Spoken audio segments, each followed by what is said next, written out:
Hi lovelies, I'm here with your energy update, your energy forecast, whatever it's called, for the month of April. I know we're a few days into the month, but I had some company over staying at my house and I had some other work to do, so it's better coming out on April 5th than never, right? I hope so.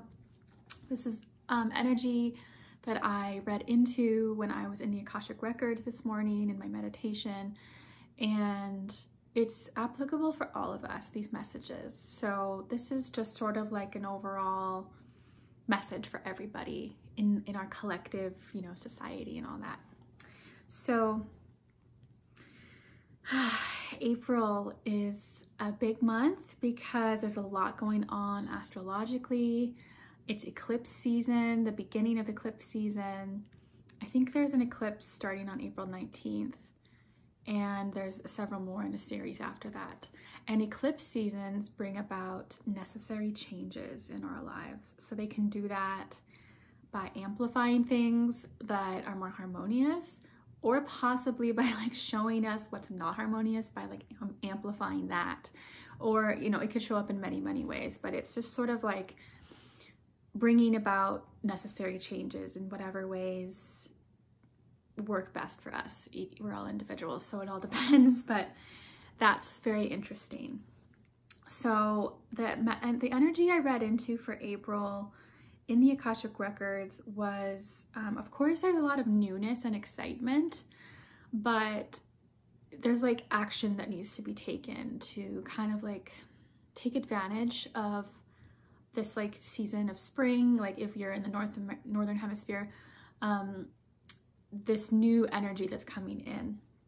So what was shown to me is there may be some commitments in your life that are beginning to feel more restrictive, and it might be a good time to reevaluate the commitments you have, or the demands on your time, or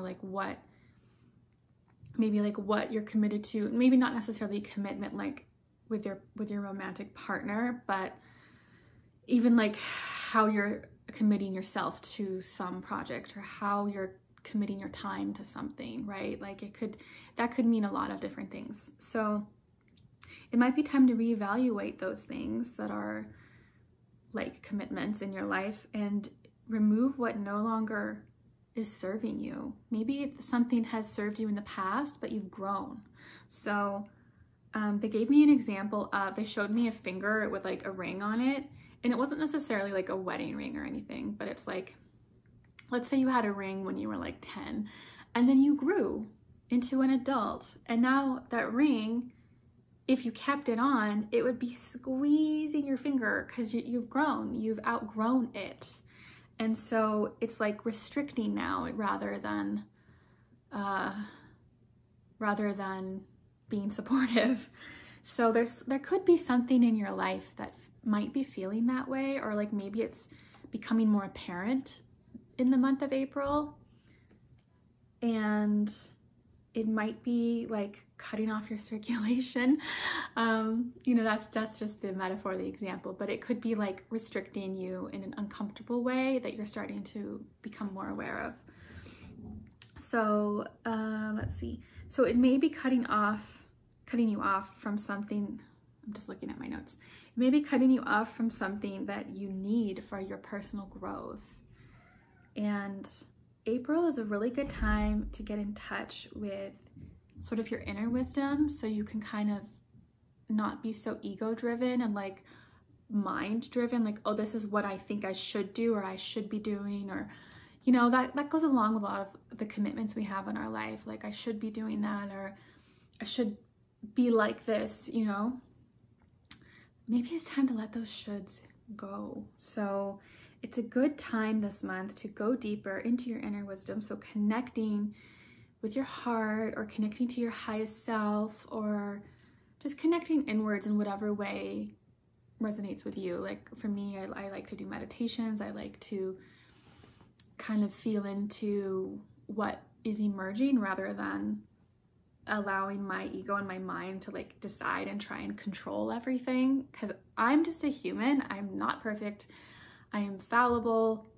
I make mistakes all the time, and my ego-driven decisions aren't necessarily for my highest good, right? So getting in touch with that side of yourself that can help you see what's emerging within you, that you can sort of like shed, like taking off that ring that's like restricting your circulation, like your life force. Maybe it's like causing a blockage or a restriction. You could remove something that's feeling that way, and it will allow for more growth and freedom and soul growth.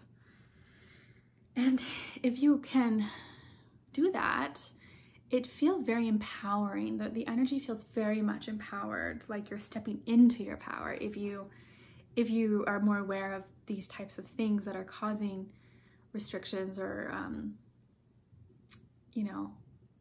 restriction, I guess I'll just say that. And if you decide to make positive changes in that regard, or in any other regard in your life, this is really the month where eclipse season ramps up, and that brings necessary changes, whether we like it or not. And some people are like, oh, eclipse season is really scary, but I don't think it's scary. I think it's exciting to be like, okay, I'm ready to like go to the next level of my personal growth. So if you can just have sort of an open attitude and like a surrendered attitude, like I'm not going to try and control everything. I'm just going to like release what needs to be released and be open to accept whatever is for my highest good. That is a good attitude to have. And they wanted my guides, or the guides in the Akashic records wanted me to tell you that remember to trust the divine timing, because there might be something that you're meant for now that you weren't ready for like a couple months ago. Or you might want to be ready for something now, but you won't be ready for it for like 6 months from now. You know what I mean? Like, just trust and don't try and control and force things. But also at the same time, be aware of what's causing you to feel restricted or overburdened or whatever, and you can have control in what you're releasing if you feel like it's for your highest good. So of course you can use your own discernment on that. And that's pretty much it for April. That was what came through for me to share with you. So I hope that's helpful. And I just want to remind you that in my Sacred Soul Healing Collective business, we're hosting a New Moon Sister Circle on the 22nd of April.